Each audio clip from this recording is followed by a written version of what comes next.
Mudah-mudahan kita bisa diberi jalan mudah, bisa ziarah ke makam Rasulullah SAW, ziarah ke tanah suci haram Madinah Mekah, beribadah di Masjid Nabawi dan Masjidil Haram, dan mengunjungi tempat-tempat yang penuh dengan limpahan barokah Allah. Amin amin ya rabbal alamin. Al-Fatihah.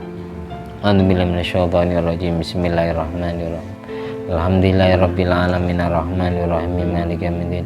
Iyyaka na'budu wa iyyaka nasta'in ihdinas siratal mustaqim siratal ladzina an'amta 'alaihim ghairil maghdubi 'alaihim waladdallin. Amin. Kok sering salam ke Kanjeng Nabi? Ada kata-kata mustahil, meskipun kerja kita kayaknya enggak bisa saya umroh haji. Jadi suatu saat kalau sudah Kanjeng Nabi kangen kepada kita, kita sering salam kepada Rasulullah, lama-lama Rasulullah sering jawab salam kita, dan lama-lama kita akan dimintakan kepada Allah diberi jalan mudah dapat rezeki sehingga sampai ke sana. Amin.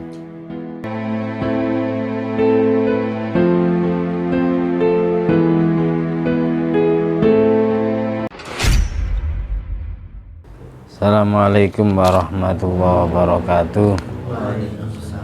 Bismillahirrahmanirrahim. Alhamdulillahirabbil alamin alladzi bi ni'matihi tatimmus sholihat wa bi dzikri sulahaihi tatanazzalur rahmat wal barakat. Wassalatu wassalamu ala sayyidis sadat sayyidina Muhammadin qutbil qadat wa ala alihi wa ashabil anjumi zahirat. Amma ba'du. Allahumma sholli ala ruhi sayyidina Muhammadin fil arwah wa ala jasadi fil ajsad wa ala qabrihi fil kubur wa ala alihi washabihi wasallim. Rabbi shrah li sadri wa yassir li amri wa hlul 'uqdatam min lisani yafqahu qawli. Rabbi zidni ilma warzuqni fahma. Allahumma iftah alaina futuhal arifin waj'alna khalisatan liwajhikal karim. Allahumma rzuqna fahman nabiyyin wa ilhamal malaikatil muqarrabin. Allahumma nawwir qulubana bi nuri hidayatika kama nawwartal arda bi nuri syamsika.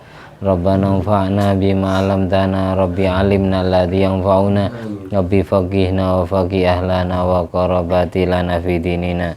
Allahumma inna na'udzubika min ilmin la yanfa' wa qalbin la yakhsha wa amalin la yurfa wa du'ain la yusma. Ya Allah, selamatkan kami dari mempunyai ilmu yang tidak bermanfaat, dari mempunyai hati yang tidak pernah bisa khusyuk, dari mempunyai amal ibadah yang tidak pernah kau terima, dan dari mempunyai doa yang tidak pernah kau kabulkan. Allahumma inna na'udzubika min adzabil qabri wa min adzabin nar wa min fitnatil mahya wal mamat wa min fitnatil masihid dajjal. Allahumma a'inna ala dzikrika wa syukrika wa husni ibadatik. Ya Allah, lindungi kami semua, keluarga, kerabat dan sahabat kami, dari siksa kubur, dari siksa api neraka, dari fitnah ujian cobaan di saat masih hidup maupun di saat sudah meninggal dunia, dan dari fitnahnya Dajjal dan seluruh antek-anteknya dari bala tentara iblis dan syaitan. Bimbinglah hati kami, bimbinglah lidah kami, aturlah jasmani rohani kami agar sesering mungkin berzikir, menyebut dan mengingat nama kebesaran-Mu, agar sesering mungkin bersyukur, berterima kasih kepadamu, akan sesering mungkin menjalankan ibadah yang terbaik menurut dirimu, bukan terbaik menurut hati kami sendiri. Allahumma sholli ala sayyidina Muhammadin wa ala ali sayyidina Muhammad ma'danil jud wal karma bail ilmi wal hilmi wal ikami wa barik wa sallim walhamdulillahi rabbil alamin. Al-Fatihah. A'udzubillahi minasyaitonir rajim. Bismillahirrahmanirrahim. Alhamdulillahirabbil alamin arrahmanir rahim maliki yaumiddin. Iyyaka na'budu wa iyyaka nasta'in ihdinas siratal mustaqim siratal ladzina an'amta 'alaihim ghairil maghdubi 'alaihim waladdallin. Amin.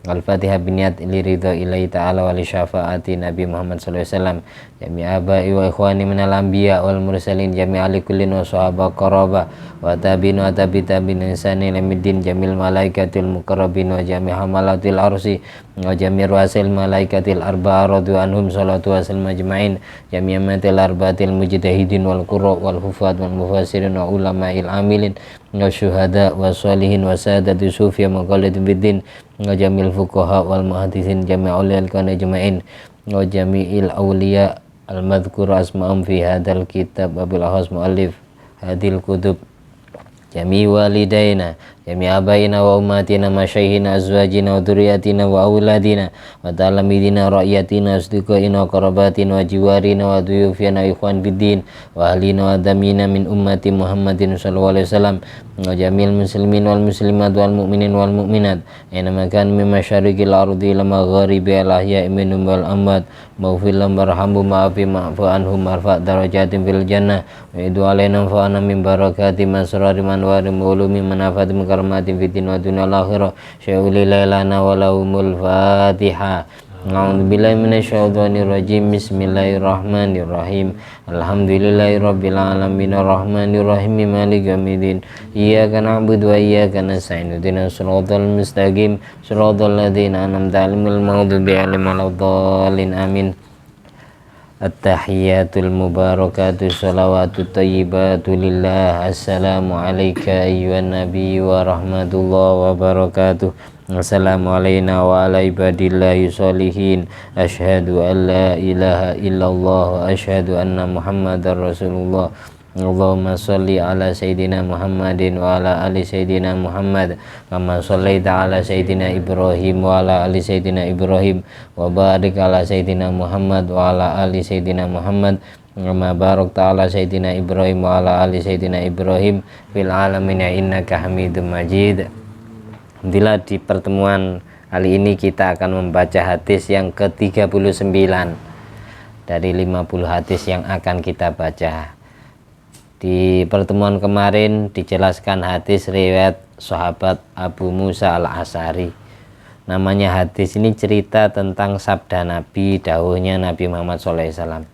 Tanpa ada sahabat-sahabat yang pernah mendengarkan langsung dari lisan mulia SAW, maka niscaya sampai sekarang kita tidak akan pernah tahu Nabi pernah ngomong apa saja untuk umatnya, untuk kaumnya, untuk sahabatnya. Ilmu apa saja yang pernah diajarkan kepada umatnya.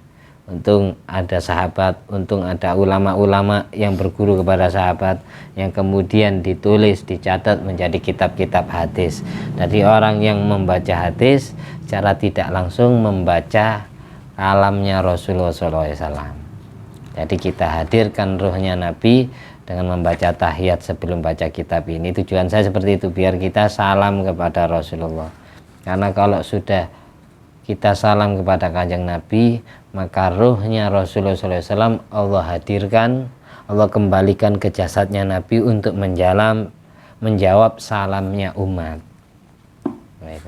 Ma min muslimin yusallimu alayya illa raddallah alayya ruhi hatta arudda alaihi salam, sampai aku yang jawab salam.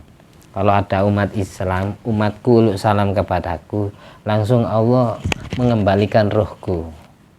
Untuk apa? Untuk agar aku bisa menjawab salamnya umat.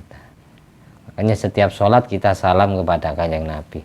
Kita mau baca hadis, mau baca sholawat, salam dulu kepada Rasulullah. Ibaratkan gini, kita mau masuk rumah, ya salam dulu kepada tuan rumah. Tuan rumahnya sholawat, ya Rasulullah SAW. Nah, gitu. Makanya diajarkan sehabis salam pada kalimat syahadat lalu baca sholawat Ibrahim, kan gitu.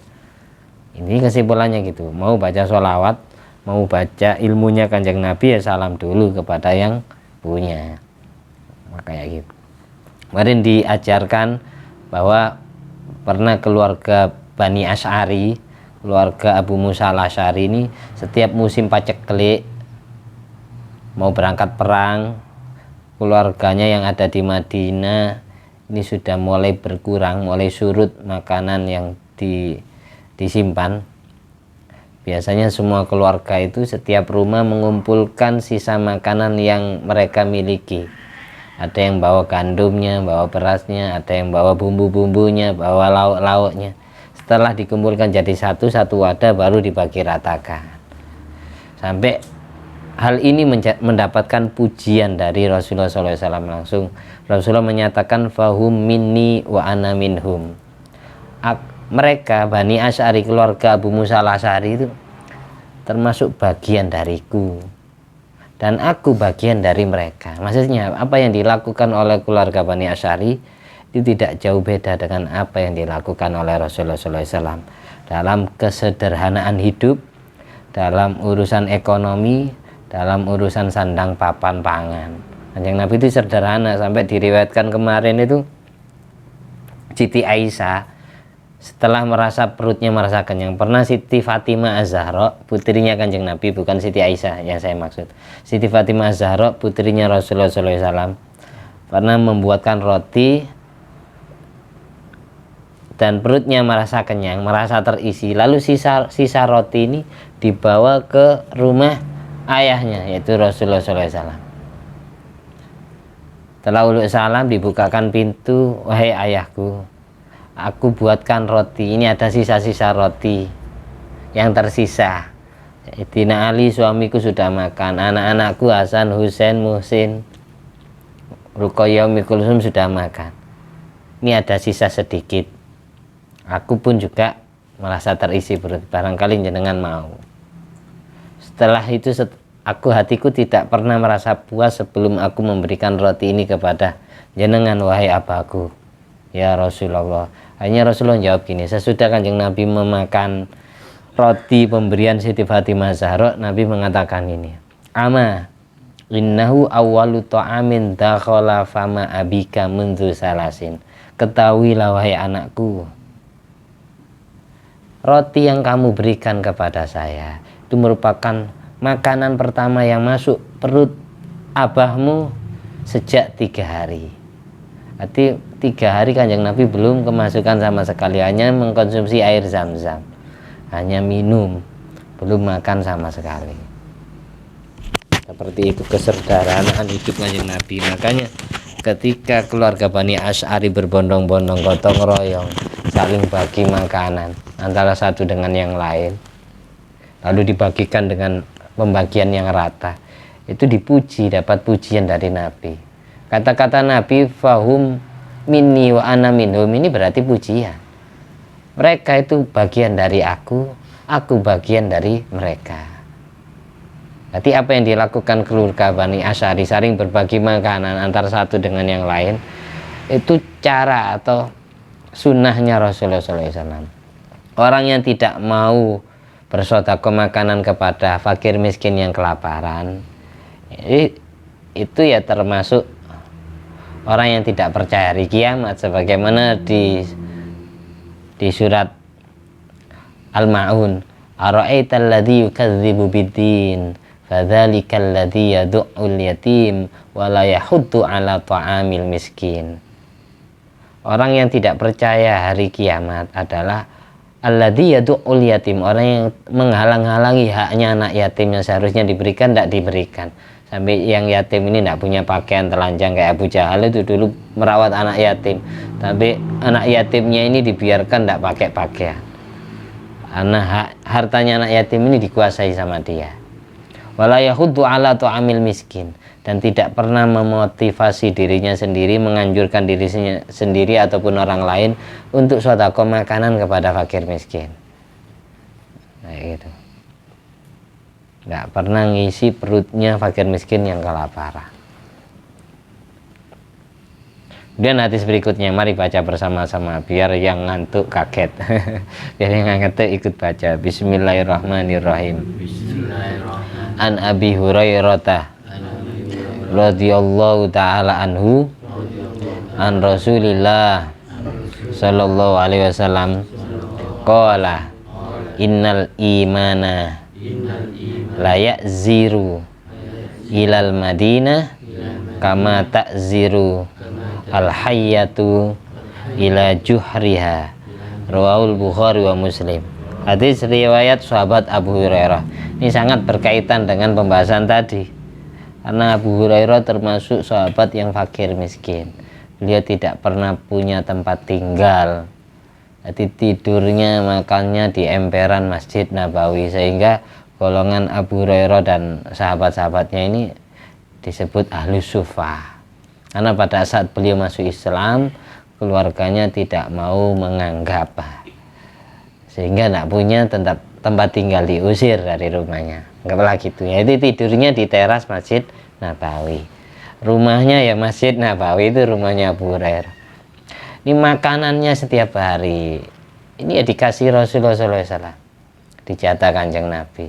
Ini pondok pesantren pertama kali yang ada di zaman Kanjeng Nabi.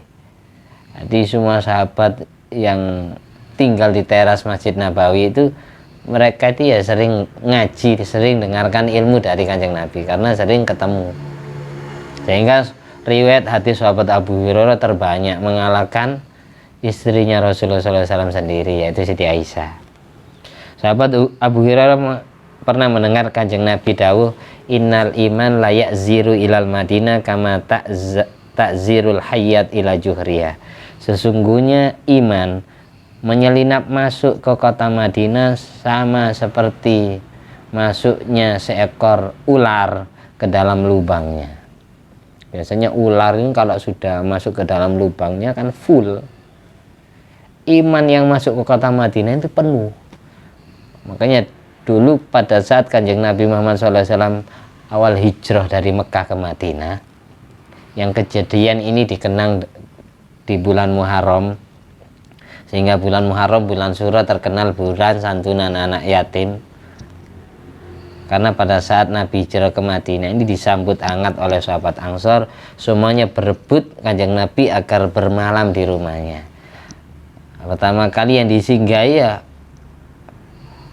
sahabat itu, dari sahabat Ansor itu.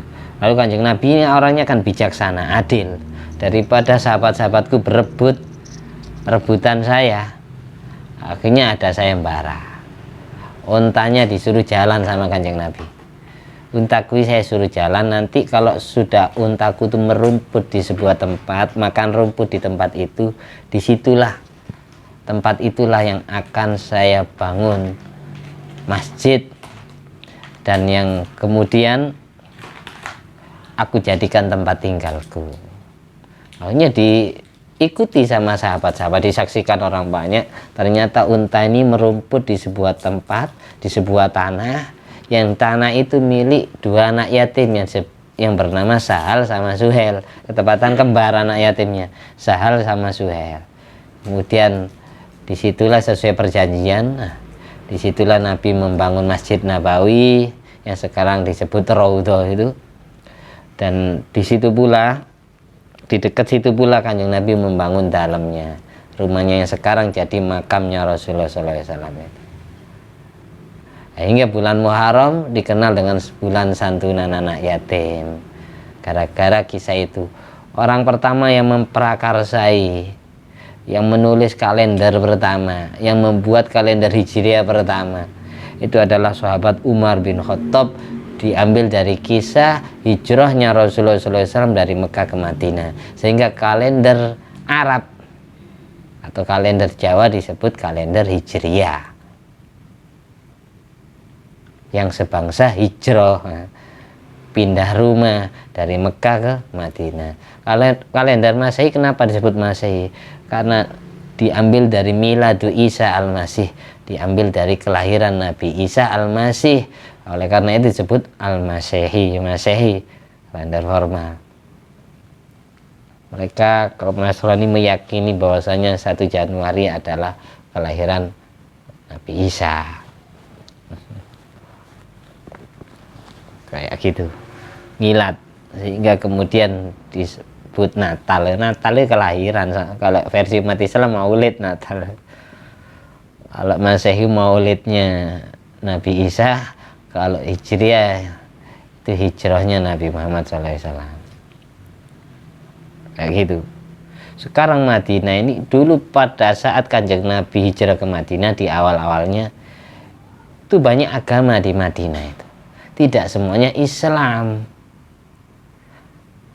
Yahudi terbesar di Madinah itu ada 3. Ada Yahudi Koinuko, ada Yahudi Bani Quraidah, ada Yahudi Bani Nadir. 3 Yahudi ini punya tokoh pembesar sendiri-sendiri. Dan ada kafir Majusi, kafir penyembah api, dan ada Nasrani, ada orang Kristen juga. Pada saat Kanjeng Nabi hijrah di awal ke Madinah seperti itu, agama campur kayak di Indonesia ini, semua agama ada.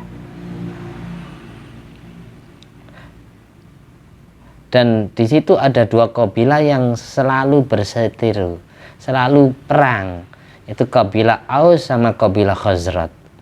Sejak kehadiran Rasulullah SAW, Rasul mengundang tokoh pembesar Aus sama Khazraj, sekaligus tokoh agamanya diundang. Semua agama, kiai-kiainya, pendeta-pendetanya diundang dalam satu forum mengadakan konstitusi, sehingga tercipta negara Madinah yang disinari, yang dulu namanya bukan Madinah tapi Yasrib. Terus siapa kita bangun negara ini, kita bangun bersama. Siapa yang berani memerangi Yasrib, maka kita semua yang mempertahankannya. Jadi membangun jiwa nasionalisme pada saat itu. Nabi mengadakan konstitusi, rapat pleno bareng semua tokoh agama sama tokoh kabilah gabung jadi satu, akhirnya tercipta Piagam Madinah yang undang-undangnya, peraturannya hampir persis dengan Pancasila. Jadi Indonesia ini sama kayak Madinah zaman itu. Makanya Indonesia sangat dicintai Rasulullah SAW, karena Indonesia ini hampir mirip dengan Madinah pada saat Nabi di awal hijrah. Dalam artian apa? Semua agama ada, hidup berangkulan, hidup bergandengan, hidup bertetangga, bersatu, menciptakan negara maju yang kemudian dari Yasrib diganti Madinah Al-Munawwarah. Madinah itu apa? Negara yang maju, negara yang punya peradaban, Al-Munawwarah yang disinari. Lambat laun. Yang awalnya muslim sama non muslim di Madinah itu akur, urip bareng. Terus digembosi, ada provokasi dari orang Mekah. Gembosi Yahudi Bani Qainuqa, Bani Quraidah dan Bani Nadir untuk membangkang atau melanggar perjanjian yang disebut Piagam Madinah itu. Melanggar Pancasila. Pancasilanya Madinah. Akhirnya di situ kemudian orang Yahudi berani memerangi umat Islam, yang kemudian dikenang pertama kali perang terjadi itu disebut Syariah pertama, yang menewaskan saudara rodoknya Kanjeng Nabi yang bernama Sayyidina Utsman bin Mad'un. Kemudian ada perang Badar Kubro. Kemudian ada perang Uhud sampai pamannya Kanjeng Nabi wafat yang bernama Sayyidina Hamzah. Kemudian ada perang Hunain. Kemudian ada perang Khandaq atau perang Khaybar, dan seterusnya. Banyak peperangan terjadi. Tapi yang namanya orang Nasrani tidak ikut-ikut. Makanya di antara pesannya Rasulullah SAW kepada sahabat yang mau berangkat perang, jangan ganggu orang yang ibadah di gereja, jangan kau sakiti wanita, jangan bunuh anak kecil. Pesannya Kanjeng Nabi selalu seperti itu. Yang melanggar perjanjian itu bukan orang Kristen. Makanya Allah mengistilahkan orang Yahudi sama orang musyrik, kafir Majusi termasuk, itu Allah istilahkan ghairil maghdubi alaihim, orang yang Allah murkai, orang yang Allah musuhi, orang yang Allah marahi.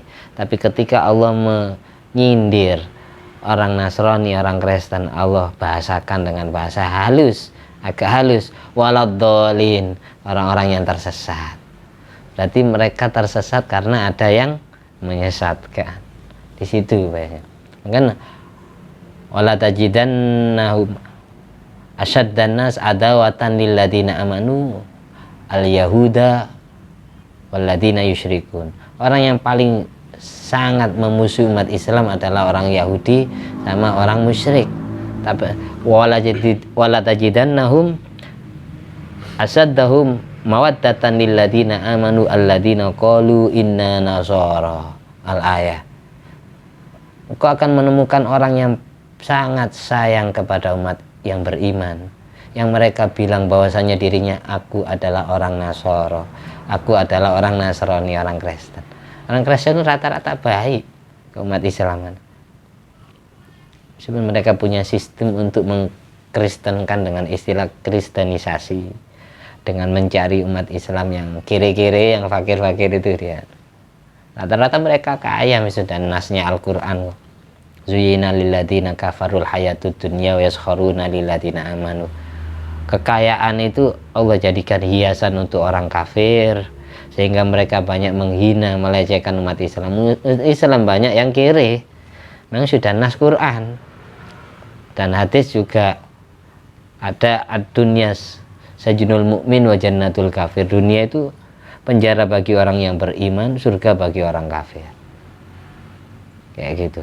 Di sini hadis ini dijelaskan sesungguhnya iman masuk ke kota Madinah sama seperti seekor ular masuk ke dalam lubangnya. Cepat dan full penuh.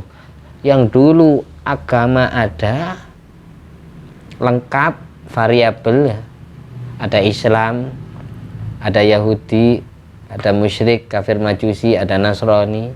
Di Indonesia ada Islam, ada Konghucu, ada Kristen, ada Hindu, Buddha, dan seterusnya. Hidup bareng, hidup bersama. Bedanya Indonesia sama Madinah sekarang. Madinah sekarang kholis mayoritas Muslim.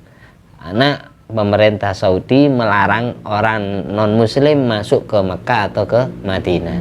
Kalau di Riyadh sama Jeddah ya campur Muslim sama non Muslimnya. Kita cari orang yang tidak bercadar, bahkan yang buka paha itu banyak di Jeddah, di Riyadh. Tapi kalau di Mekah sama Madinah itu dilarang orang kafir masuk ke dua kota ini. Makanya di sini katakan sesungguhnya iman. Benar daunnya Kanjeng Nabi, sesungguhnya iman masuk ke kota Madinah sama seperti masuknya seekor ular ke dalam lubangnya. Full, penuh. Sesek, bahasa Jawa sesek, penuh. Sekarang 100% Madinah Muslim, beriman semua kepada Allah. Yang dulunya campur. Bahkan tidak jauh dari makam Kanjeng Nabi ada makam Baqi'il Gharqad. Baqi'il Gharqad ini 700.000 ahli Baqi' kelak setelah bangkit dari alam kubur wajahnya bersinar kayak bulan purnama. 700.000 ahlul Baqi' ini termasuk dakhalal jannah bighairi hisab. Maka rugi orang yang ziarah ke Madinah tidak ziarah ke Al-Baqi'. Sesudah ziarah ke makam Kanjeng Nabi, ziarah Al-Baqi', baca Yasin, tahlil sambil keliling. Karena berhenti ya didorong sama polisi. Itu 700.000 ahlul Baqi' itu masuk surga tanpa dihisab. Kita lanjut hadis yang ke-40 sekarang. Mudah-mudahan kita bisa diberi jalan mudah, bisa ziarah ke makam Rasulullah SAW, ziarah ke tanah suci haram Madinah Mekah, beribadah di Masjid Nabawi dan Masjidil Haram, dan mengunjungi tempat-tempat yang penuh dengan limpahan barokah Allah. Amin, amin ya rabbal alamin. Al-Fatihah. A'udzubillahi minasyaitonirrajim. Bismillahirrahmanirrahim. Alhamdulillahirabbil alamin arrahmanirrahim maliki yaumiddin. Iyyaka na'budu wa iyyaka nasta'in ihdinas siratal mustaqim siratal ladzina an'amta 'alaihim ghairil maghdubi 'alaihim waladdallin. Amin. Kok sering salam ke Kanjeng Nabi? Ada kata-kata mustahil, meskipun kerja kita kayaknya enggak bisa saya umroh haji.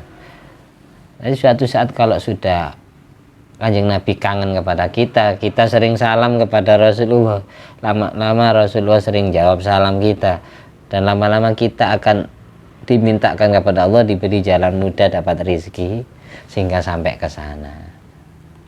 Amin ya. Ani bin Mas'udin radhiyallahu taala anhu. Ayo bersama-sama. Ani bin Mas'udin radhiyallahu taala anhu an Rasulillah sallallahu alaihi wasallam qala inna sidqa yahdi ilal birri wa innal birra yahdi ilal jannah wa innar rajul la yasduqu hatta yuktaba indallahi siddiqon wa innal kidba yahdi ilal fujuri wa innal fujura yahdi ilan nari wa innar rajula la yuharibu man yuktabu indallahi kadzaban. Rawahul Bukhari wa Muslim. Hadis riwayat sahabat Abdullah bin Mas'ud. Beliau bercerita bahwasanya Rasulullah SAW bersabda, inna sidqa yahdi ilal birri. Sesungguhnya kejujuran itu dapat menunjukkan kepada amal baik. Wa innal birra yahdi ilal jannah. Sesungguhnya amal baik itu dapat menunjukkan jalan menuju surga. Wa innar rajul la yasduqu hatta yuktab indallahi siddiqon. Setiap seseorang yang jujur mulutnya, lidahnya, dia tertulis di sisi Allah menjadi siddiqon, orang yang banyak kejujurannya, orang yang banyak membenarkannya.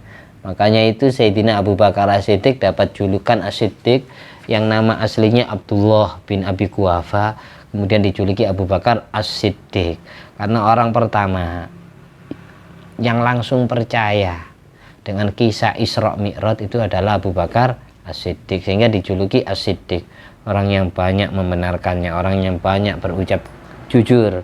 Wa innal kidba yahdi ilal fujur wa innal fujur yahdi ilan nar. Sesungguhnya kebohongan itu dapat menunjukkan jalan kemaksiatan. Sesungguhnya kemaksiatan itu dapat menunjukkan jalan menuju neraka. Wa innar rajul la yuharibu man yuktab indallahi kadzaban. Seseorang itu akan memerangi orang yang dicatat oleh Allah sebagai pembohong. Semua orang akan memusuhi orang yang pernah membohongi dia. Wa innar rajul la yuharibu man yuktab indallahi kadzaban. Makanya di sini diceritakan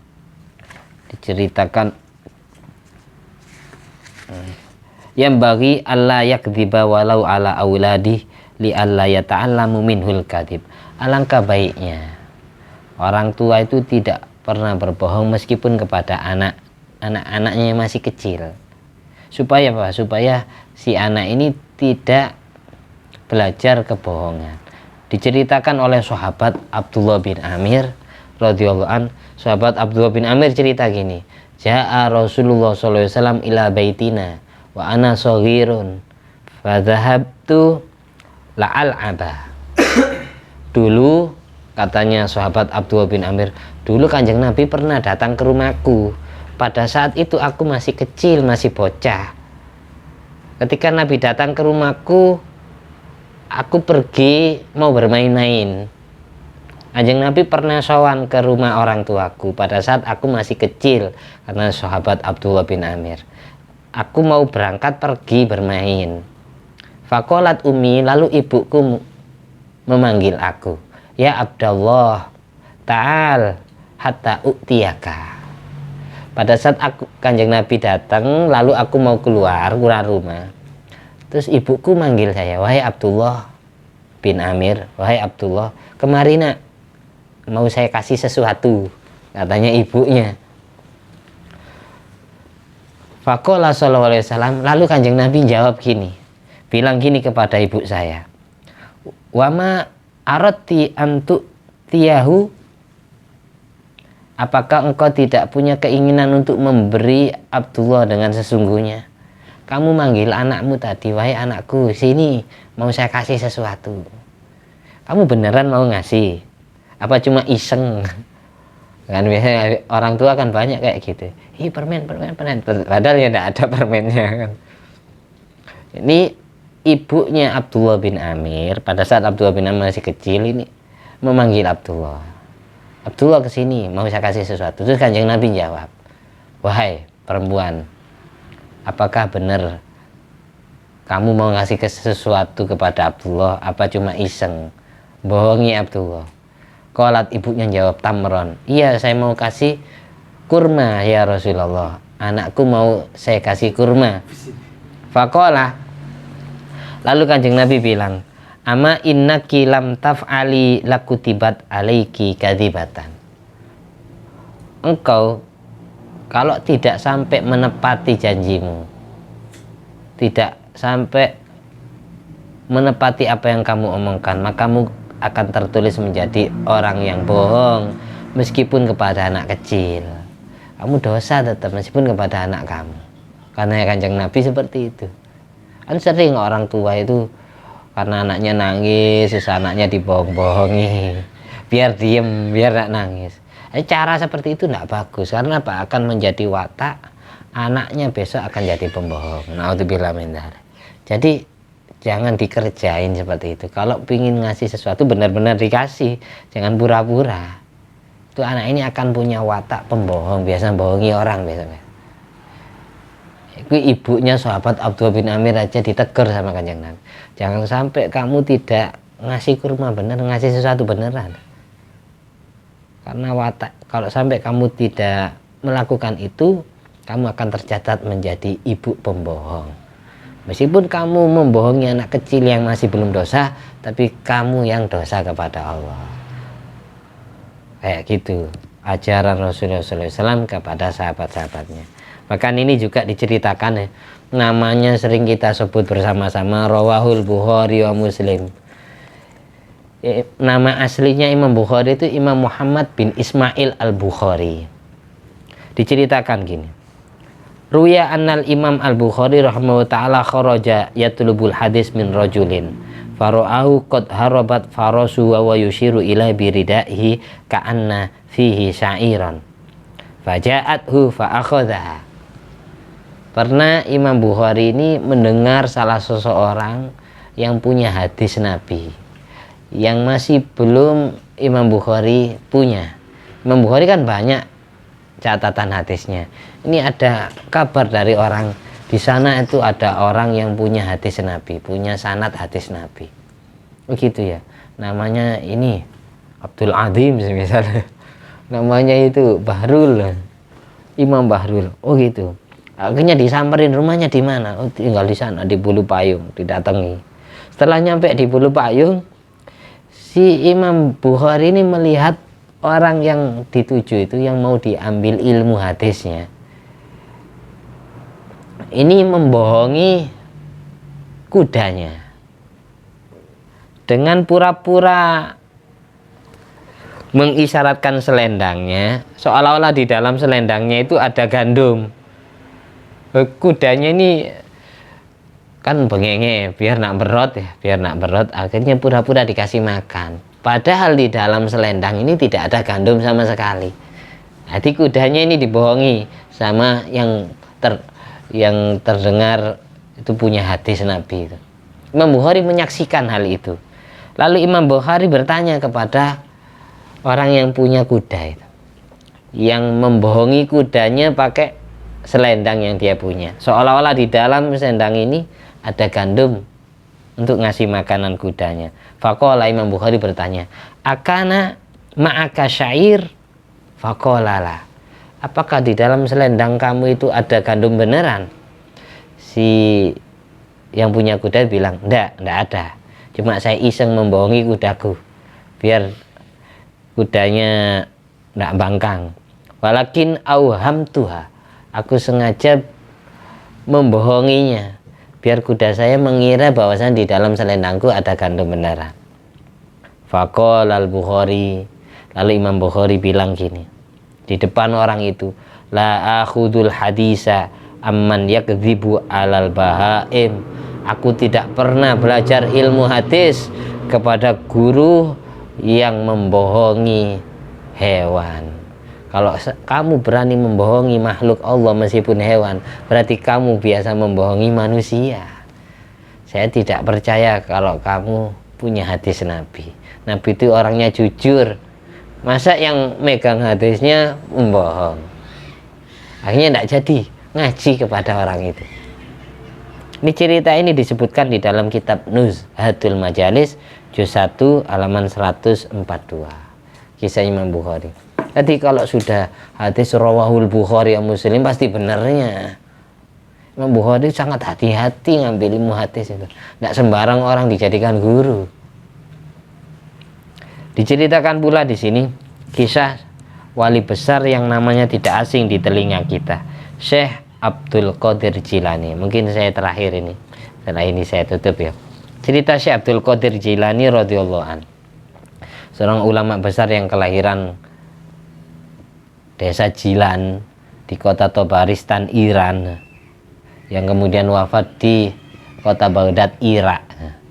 Syekh Abdul Qadir Jilani pernah bilang gini, banaitu amri ala sidqi, aku dasari semua hidupku, semua urusanku dalam keadaan kejujuran. Wadzalika anni kharajtu min Makkah ila Baghdad atlubul ilma. Suatu saat aku keluar rumah dari kota Makkah menuju kota Baghdad, Irak. Jadi Imam Bukhari ini hijrah dari Iran, kota Tabaristan, hijrah ke Mekah. Setelah itu dari Mekah hijrah ke Baghdad, Irak. Untuk apa hijrah? Untuk menuntut ilmu, untuk mondok. Imam Bukhari mondok dari Mekah ke Baghdad, Irak. Fa'atotni umi arba'ina dinaron. Lalu ibuku ngasih sangu, ngasih bekal menuntut ilmu, dikasih 40 dinar, uang mata emas, uang yang terbuat dari emas, 40 dinar. Wa hadatni ala sidqi, ibuku menyarankan aku agar selalu berucap jujur, jangan sampai bohong. Berangkatlah Imam Bukhari mau mondok ke Baghdad, dari Mekah ke Baghdad. Syekh Abdul Qadir Al-Jilani maksud saya. Syekh Abdul Qadir berangkat mondok dari kota Mekah menuju kota Baghdad, Irak. Mekah itu Saudi Arabia, mondoknya beda negara, mondoknya di Baghdad, Irak. Nggak sama kayak kita, mondoknya ya satu negara. Imam Bukhari mondoknya di luar negeri. Falamma wasalna ardo Hamdan kharaja alaina Arabun fa akhadul qafilah. Di tengah perjalanan pada saat aku sampai di kota Hamdan, tiba-tiba ada segerombolan rampok yang merampok terhadap golongan saya. Imam Bukhari anggaplah Syekh Abdul Qadir Jilani ini rombongan jalan itu. Ibaratkan kita itu naik pesawatnya, naik busnya, naik perahu kan bareng-bareng, penumpangnya bukan hanya Syekh Abdul Qadir saja. Syekh Abdul Qadir ini bareng penumpang yang lain. Tiba-tiba ada perampok, ada bajak laut gitu. Famar wahidun minhum, salah seorang rampok itu menghampiri Syekh Abdul Qadir. Waqala, setelah yang lain dirampas semua harta yang mereka bawa, tinggal Syekh Abdul Qadir Jilani yang masih muda, yang masih kecil. Ma'akah, kamu punya apa wahai anak kecil? Lalu Syekh Abdul Qadir bilang, fa akhbartuhu fa akhadani ila kabirin fasa'alani. Saya mas, saya membawa uang 40 dinar. Saya membawa uang 40 dinar. Masa kamu anak kecil bawa uang sebanyak gitu? Dinar uang emas loh, bukan uang perak. Saya membawa uang 40 dinar. Anak kecil bawa uang segitu, kayak logikanya perampok nggak masuk akal. Dia jalan sendiri, nggak ditemani orang tua. Ibaratkan sekarang bawa uang 100 juta, nggak masuk akal. Masa anak kecil bawa uang 100 juta gitu. Akhirnya yang preman ini nggak percaya mas ini. Akhirnya si anak kecil yang bernama Syekh Abdul Qadir Jilani yang masih kecil ini dibawa ke pimpinannya, ke bosnya. Setelah di hadapan bosnya, Syekh Abdul Qadir ini ditanyai, yang masih kecil, ma hamalaka ala sidqi, begini, fa akhadhani ilal kabir fa sa'alani. Lalu bosnya preman itu bilang, bertanya kepada kamu bawa apa wahai anak kecil? Fa akhbartu, aku bilang kepada bosnya itu, saya bilang aku bawa uang 40 dinar. Faqala ma hamalaka ala sidqi. Setelah digeledah, diperiksa, ternyata benar uang itu ada. Lalu si bosnya preman ini, bosnya rampok ini bilang, apa yang menyebabkan dirimu jujur dalam berkata? Kamu kok tidak takut ke saya? Kamu kok tidak bohongi saya?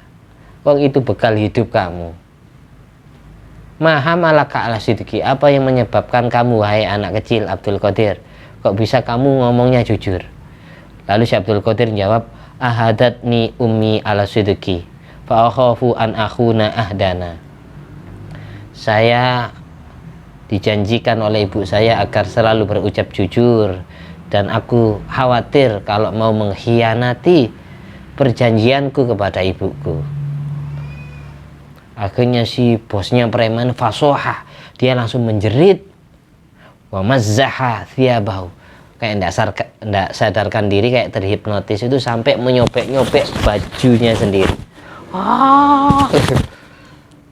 Kayak film apa ya, itu kayak gitu ya, ndak sadar. Tiba-tiba bosnya rampok ini teriak.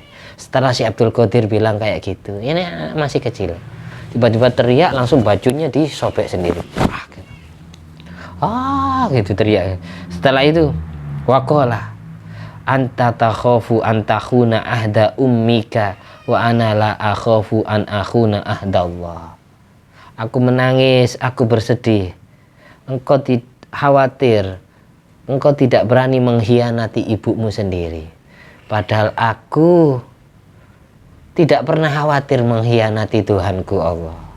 Kamu luar biasa, masih kecil sudah jujur, tidak pernah ngomong bohong. Ya sudah, summa amaroh biradima akhaduhu minal qafilah. Akhirnya si bos ini memerintah semua anak buahnya agar semua hasil jarahan, hasil rampoknya dikembalikan kepada pemiliknya. Tidak usah merampok, ayo kita tobat bareng-bareng, kembalikan kepada yang punya, yang berhak. Nangis bosnya ini, takut semua, namanya bosnya preman, semuanya mau nurut ke bosnya. Wa qala anata ibunillah ala yadaika. Ya sudah, saya bertobat kepada Allah di atas tanganmu wahai Abdul Qadir.